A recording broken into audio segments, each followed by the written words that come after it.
Alors, Francis Gosselin en direct du musée Goldorak. Lui-même en personne. J'entends Stéphanie hurler jusqu'à ton micro. C'est fou, il faut le faire quand même.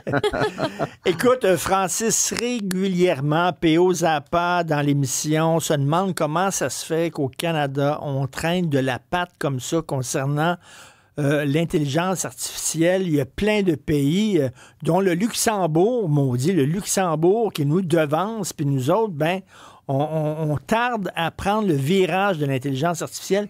Et tu m'as envoyé une nouvelle qui explique ça, qui apporte une réponse à la question de P.O. Zappa. Et je t'avoue, ce matin, quand tu m'as envoyé ça, Francis, j'ai sacré.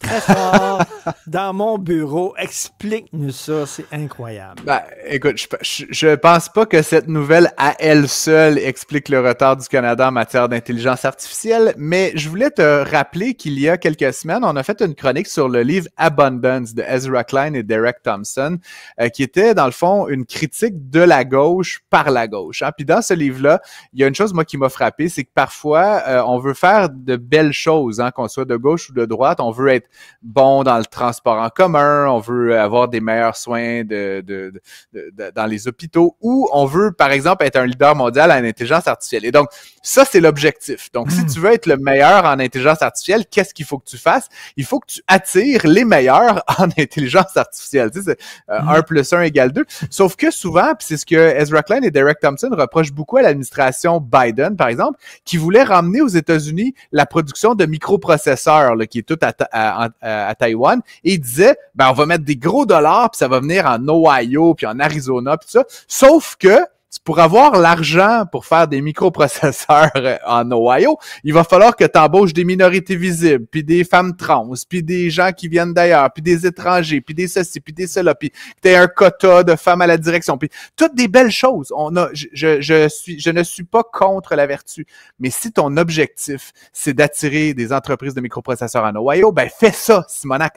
Amène des gens qui savent faire ça, et après, il y aura dans le lot certainement des minorités, puis des femmes, puis des trans, puis sortes d'affaires. Et donc, là, le Canada se pose la question à savoir pourquoi on n'est pas bon en intelligence artificielle. Et il y a évidemment, donc, c'est un échantillon de 1, là. Je dis pas que c'est le problème, mais ça témoigne quand même de cette drôle d'approche qu'ont les libéraux, parce que c'est quand même le parti au pouvoir depuis 2015, de toutes choses, pratiquement. Et là, c'est donc une offre d'emploi, Richard, où on offre un poste de titularisé, là, tu sais, les plus hauts niveaux là, de professeurs là, dans les universités, un titre en intelligence artificielle dans le département de Computer Science, et le poste est réservé aux femmes qui sont atteintes d'handicap physique. Et là, non, tu me niaises, veux-tu être le meilleur en intelligence artificielle ou tu veux faire de la vertu éclatante?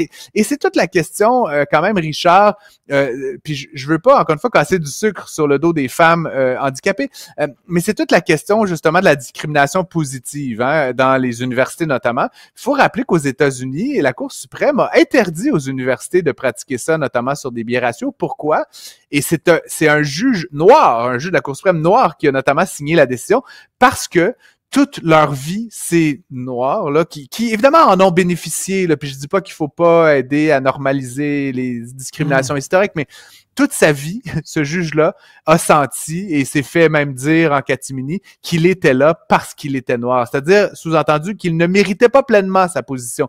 Et donc, je me demande bien à Dalhousie, Richard, si quelqu'un finit par pourvoir le poste et que c'est une femme handicapée, toute sa carrière et au vu et au su et aux yeux de ses pairs et de ses élèves et de tout le monde, ce sera la femme handicapée, tu comprends? Et pas l'excellente chercheure en intelligence artificielle qu'elle est probablement, tu comprends? Et c'est là où je trouve ça quand même un peu insidieux, Richard, quand on impose constamment des exigences additionnelles qui sont en elles-mêmes, bon, discriminatoire, le mot le dit, c'est positivement discriminatoire, mais où finalement on finit par restreindre le champ des possibles, puis forcément se retrouver avec des moins bons candidats parce qu'on a pigé dans trop. Oui, tu veux avoir les meilleurs. Je reviens toujours avec cet exemple-là. C'était dans le National Post il y a quelques années de ça. Un expert en laser, le plus grand expert en laser au monde, travaille à l'Université McGill. Il n'arrivait pas à faire financer ses recherches. Et là, il songeait à quitter le Québec, à quitter l'Université McGill, parce qu'on nous disait, t'as pas suffisamment de gens racisés, puis d'homosexuels ou non-binaires dans ton... Il dit, je m'en fous de ça. Je veux les meilleurs. Je veux les meilleurs pour arriver à faire ma recherche. Ils ont dit, non, les meilleurs, c'est pas suffisant.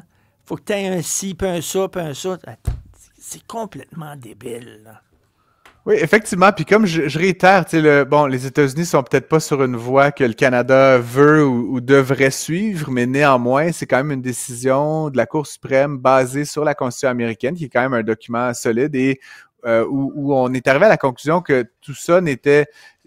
La discrimination positive, le affirmative action, comme on l'appelle aux États-Unis, est en soi une discrimination. Puis, bien sûr qu'on veut, encore une fois, corriger des erreurs historiques, mais c'est pas en discriminant qu'on arrive à lutter contre la discrimination, et c'est ce que le jugement dit. Et ce que ça donne, évidemment, c'est que l'Université de Dalhousie, elle se retrouve au cœur d'un espèce de petit festival de la dénonciation, parce que c'est ridicule. On veut être les meilleurs au monde en intelligence artificielle. S'il y a des femmes handicapées qui sont d'excellentes chercheurs en intelligence artificielle, elles méritent le plein salaire puis tout ce qui va avec. Mais si elles ont ce poste-là parce qu'elles sont ça, c'est pas bon pour elles, puis ce n'est pas bon pour le Canada dans l'ensemble ou le Québec à ce titre-là. Et donc, il faut, je pense, revenir avec ce minimum de conscience qu'on traîne de la patte dans plein de domaines, puis c'est peut-être parce qu'on cherche à emballer tout ça de bonne conscience puis de politique, de rectitude politique au détriment d'une recherche de l'excellence. Puis ça, ultimement, ça nous appauvrit tous, là. Je sais pas comment dire, mais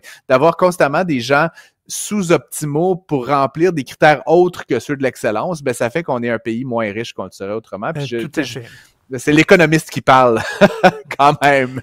Écoute, je sais que tu veux me parler d'Amazon, mais le temps file. On va garder ça pour demain. On se parlera d'Amazon pour demain. Merci beaucoup. Sage décision. À demain. Merci, Francis.